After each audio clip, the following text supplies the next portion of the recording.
হয় মই এতিয়া 2 বছৰৰ পৰা ড্ৰেগনত নিয়োজিত হৈ আছোঁ। এই খেতি কৰি মই যথেষ্ট লাভান্বিত হৈছোঁ। যোৱা বছৰ মই 1.5 লাখ টকা উপাৰ্জন কৰিবলৈ সক্ষম হৈছোঁ। এতিয়া সেই পইচাই দি মই আকৌ 1 বিঘা এই বছৰ এক্সটেনশ্যন কৰিবলৈ মানে সক্ষম হৈছোঁ। এতিয়া মোৰ এতিয়া 2 বিঘা মাটিত মই এতিয়া ড্ৰেগন মোৰ খেতি আছে।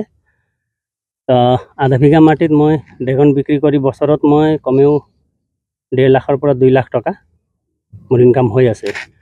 বৰ্তমানো আপোনালোকে দেখিছে এবাৰ আৰু যথেষ্ট ফল ধৰিছে। গতিকে ইয়াক যিটো তাপমান আমাৰ অসমৰ যিটো ক্লাইমেট, এইটো ক্লাইমেটত এই ফল যথেষ্ট মানে ভাল।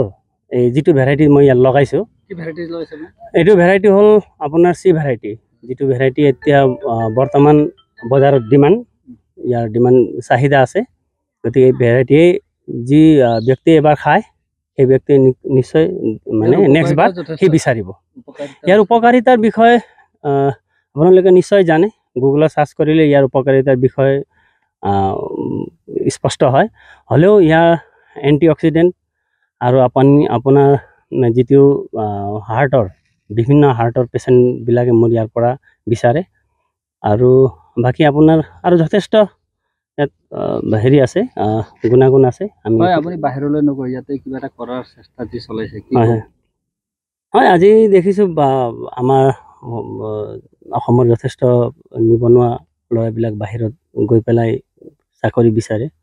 কিন্তু মই ভাবোঁ আমাৰ অসমতে যথেষ্ট সুবিধা আছে, মাটি যথেষ্ট এনে চন পৰি আছে মাটিবিলাক। সেই মাটিত আমি ড্ৰেগন খেতি কৰি যথেষ্ট লাভান্বিত হ'ব পাৰিম। কিন্তু মই সেইটোকে কওঁ যে আমাৰ অসমতে থাকি খেতি কৰোঁ, চবেই এই ধৰণৰ খেতি যোগেদি আমি হেৰি কৰিব পাৰিম, নিজে স্বাৱলম্বী হ'ব পাৰিম। তো মোৰ ক'বলৈ এইটোৱেই। কিমানমান এতিয়ালৈকে বেচিলে? আজিৰ পৰা মই ষ্টাৰ্টিং হ'ল, আজি মই 25 কেজিৰ পৰা আৰম্ভ কৰিছোঁ। গতিকে মই এই ফাৰ্ষ্ট ৰাউণ্ডত মোৰ ইয়াত 3 কুইণ্টেল মই আশা কৰিছোঁ।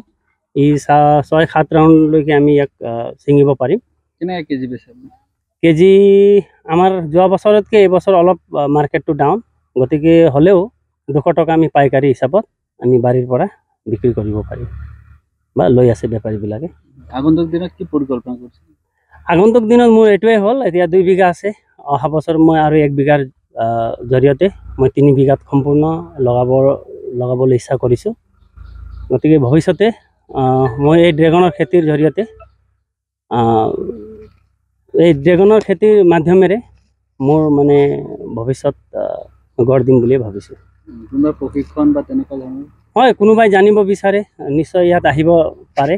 মই তেখেতসকলক নিশ্চয় সহায় কৰিম। এই খেতিৰ বিষয়ে অলপ জানি শুনিহে লগাব লাগে। গতিকে তেওঁলোকে যেনেধৰণে বিচাৰে মই তেনেধৰণে তেওঁলোকক মই শিকাব পাৰিম। গতিকে পুলি প্ৰয়োজন হ'লে পুলি আমাৰ ইয়াত যথেষ্ট মই দিব পাৰিম। এতিয়া যোৱাবাৰ মই 2000 পুলি ৰাখিছিলোঁ, 500 পুলি মই দিলোঁ, 1500 পুলি মই নিজে লগালোঁ। তো ডিমাণ্ড আহিলে মই পুলিও ছাপ্লাই কৰিব পাৰিম। গতিকে সেইটোৱে।